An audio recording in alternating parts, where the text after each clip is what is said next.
Good morning students. आज हम discussion करते हैं थोड़ा सा इंग्लिश ग्रामर सब्जेक्ट के बारे में। आपने देखा होगा कि जब भी हम कोई भी सेंटेंस रीड करते हैं या कोई भी पैराग्राफ रीड करते हैं, इंग्लिश का कोई भी सेंटेंस हम रीड करते हैं, तो उसमें हमें देखने को मिलता है कहीं कहीं किसी भी वर्ड के आगे द, ए, एन इन वर्ड्स का यूज किया जाता है। तो ये वर्ड्स होते क्या हैं, इनका यूज़ क्यों करते हैं हम, आज हम इसके बारे में थोड़ी सी चर्चा करते हैं। तो ए, एन और द, इनको हम सामान्य तौर पर आर्टिकल बोलते हैं। जनरल वे में इन्हें आर्टिकल कहा जाता है। अब आर्टिकल होते क्या हैं, इनका हम क्यों यूज़ करते हैं और ये कहाँ यूज़ किए जाते हैं, तो आज हम इसके बारे में थोड़ी सी चर्चा करते हैं।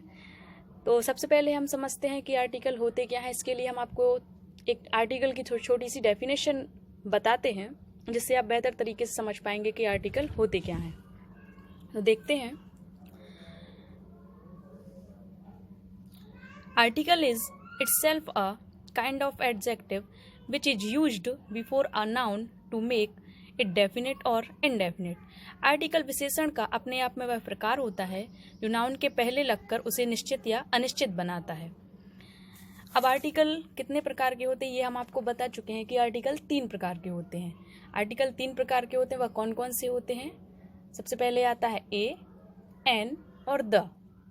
अब ए, एन और द, अब आपके दिमाग में एक क्वेश्चन आ रहा होगा कि हम ये कहाँ यूज़ कर पाएंगे या इनका यूज़ हम कहाँ करते हैं। ए, एन, द अपने आप में एक विशेष प्रकार के आर्टिकल होते हैं और इनका उपयोग हम अलग अलग तरीके से अलग अलग शब्दों के आगे करते हैं, अलग अलग वर्ड के आगे हम करते हैं। सबसे पहले हम समझते हैं कि आर्टिकल कितने प्रकार के होते हैं। आर्टिकल होते हैं 2 प्रकार के। कौन कौन से होते हैं, डेफिनेट आर्टिकल और इनडेफिनेट आर्टिकल। सबसे पहले आता है डेफिनेट आर्टिकल। डेफिनेट आर्टिकल होता है द, मतलब निश्चित होता है। आर्टिकल जो डेफिनेट आर्टिकल होता है वो द होता है और निश्चित होता है। अब आपने सुना होगा कभी कभी हम दा को दा भी पढ़ते हैं और दी भी पढ़ते हैं।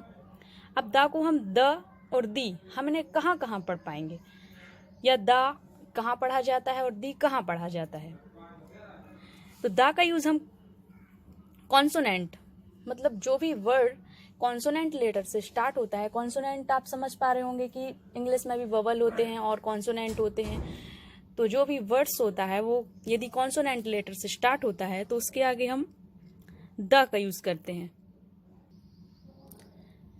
और जो भी वर्ड्स ववल साउंड से स्टार्ट होते हैं तो वहाँ पर हम दी का यूज़ करते हैं। अब आता है ए और एन, इनका यूज़ हम कहाँ करते हैं। तो आप लोग देख पा रहे होंगे ए, एन इंडेफिनेट आर्टिकल के अंतर्गत आते हैं। तो ए को हम ए भी पढ़ सकते हैं और ए को हम आ भी बोल सकते हैं। एन को हम एन भी पढ़ सकते हैं और अन भी पढ़ सकते हैं। अब आर्टिकल की पोजीशन क्या होती है, हम आर्टिकल कहाँ उपयोग कर पाते हैं। तो आर्टिकल होता है हमेशा नाउन के पहले इसका उपयोग किया जाता है। आर्टिकल ए हम कहाँ लगाते हैं, हम आपको पहले भी बता चुके हैं कि आर्टिकल ए जो होता है वो हम लगाते हैं जो वर्ड्स कॉन्सोनेंटल लेटर से स्टार्ट होते हैं उसके आगे हम ए का यूज़ करते हैं। जैसे कि for example a boy, a pen, a fan. अब मैं आपको बताना चाहूँगी कि साउंड के अकॉर्डिंग भी हम आर्टिकल का यूज़ करते हैं। जैसे कि जो साउंड हमारे लिप्स, टीथ और टंग से जो भी साउंड निकलते हैं वहाँ हम ए का यूज़ करते हैं। मतलब जैसे कि लिप्स से हम बोलते हैं फा, बा। तो इनसे जैसे कि बॉय, फैन और जैसे कि पेन, ये सब हमारे लिप्स से निकल रहे हैं तो इनके आगे हम ए का यूज़ करते हैं। और आता है अब एन का यूज़ हम कहाँ कर पाते हैं। तो हम आपको पहले भी बता चुके हैं कि ववल साउंड, ववल तो आप लोग सब जानते होंगे, vowel sound A, E, I, O, you.